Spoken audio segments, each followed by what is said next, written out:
ನಾನು ಅದಕ್ಕೆ ಬೇರೆ ರೀತಿಯಲ್ಲಿ ಅರ್ಥೈಸೋದು ಸರಿ ಹೋಗಲ್ಲ. ನನ್ನ ಅಭಿಪ್ರಾಯವನ್ನು ನೀವು ಕೇಳಿದ್ರೆ ನಾನು ಹೇಳ್ತೀನಿ, ನನ್ನ ಅಭಿಪ್ರಾಯವಾಗಿ ನಾನು ಹೇಳ್ತೀನಿ ಏನು ಸರಿ ಏನು ಸರಿ ಅಲ್ಲ. ಈಗ ಆಶ್ರಯ ಯೋಜನೆ ಅಡಿ ಸೈಟ್ಗಳು ಕೊಟ್ಟಿದ್ದೀರಾ, ಸೊ ಅದನ್ನ ಪೌರಾಯುಕ್ತರು ಯಾಕೋ ಒಂದು ನಾನು ಪೌರಾಯುಕ್ತರ ಬಗ್ಗೆ ನಾನು ಬ್ಲೇಮ್ ಮಾಡಲ್ಲ. It is the will of the local administration that has failed. ಅವ್ರ ಪೊಲಿಟಿಕಲ್ ವಿಲ್ಲೇ ಇಲ್ಲ, ರಾಜಕೀಯ ಇಚ್ಛಾಶಕ್ತಿ ಬೇಕಿದ್ದಕ್ಕೆ, ಬದ್ಧತೆ ಬೇಕು. ಇಷ್ಟು 1000 ಜನಕ್ಕೆ ಸೈಟ್ ಕೊಟ್ಟಿದ್ದಾರಲ್ಲಪ್ಪ, ನಾವು ಹೌಸಿಂಗ್ ಡಿಪಾರ್ಟ್ಮೆಂಟಿಂದ ದುಡ್ಡು ತಂದು ಲೇಔಟ್ ಮಾಡಿಸಿ, ರಸ್ತೆ ಮಾಡಿಸಿ, ಚರಂಡಿ ಮಾಡಿಸಿ, ಅವರಿಗೆ ಮನೆಗಳನ್ನು ಕಟ್ಸ್ಕೊಡೋಣ ಅಂತ ಯಾರಿಗೆ ಇರಬೇಕಾಗಿರೋದು? ಸ್ಥಳೀಯ ಪ್ರತಿನಿಧಿಗಳಿಗಿರಬೇಕು, ಜಿಲ್ಲಾ ಸಚಿವರು ಹೇಳ್ಬೇಕು. ಈಗ ಅದೇ ನಾವೇ ಮಾಡಬೇಕಲ್ಲ.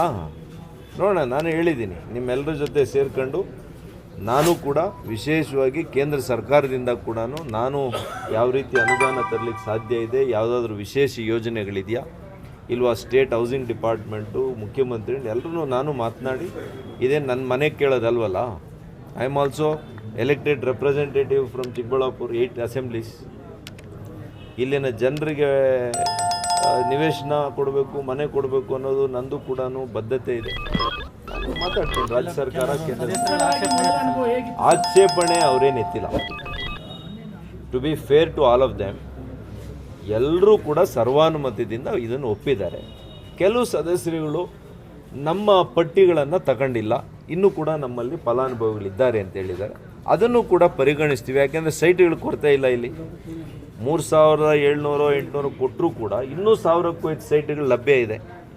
ಸೊ ಅವರು ಯಾರು ಕೊಟ್ಟಿಲ್ಲ, ಅವ್ರ ಲಿಸ್ಟು ತಗೊಳ್ಳಿ ಅಂತ ಹೇಳಿದ್ದೀನಿ.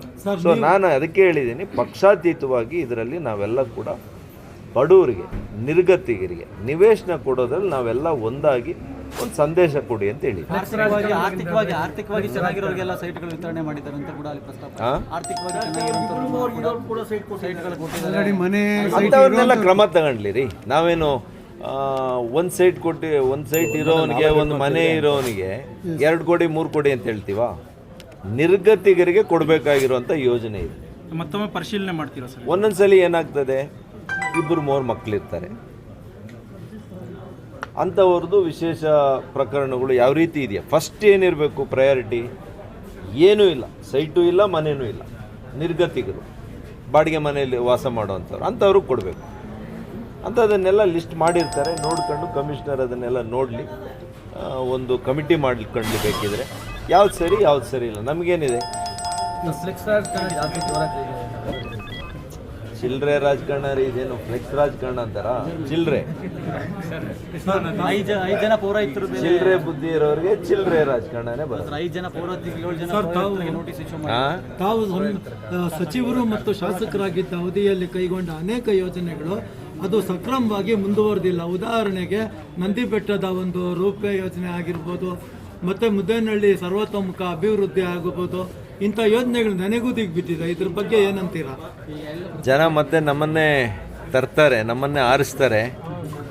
ಆವಾಗ ಎಲ್ಲನೂ ಸುಸೂತ್ರವಾಗಿ, ಸುಗಮವಾಗಿ, ವೇಗವಾಗಿ ಮಾಡೋಣ.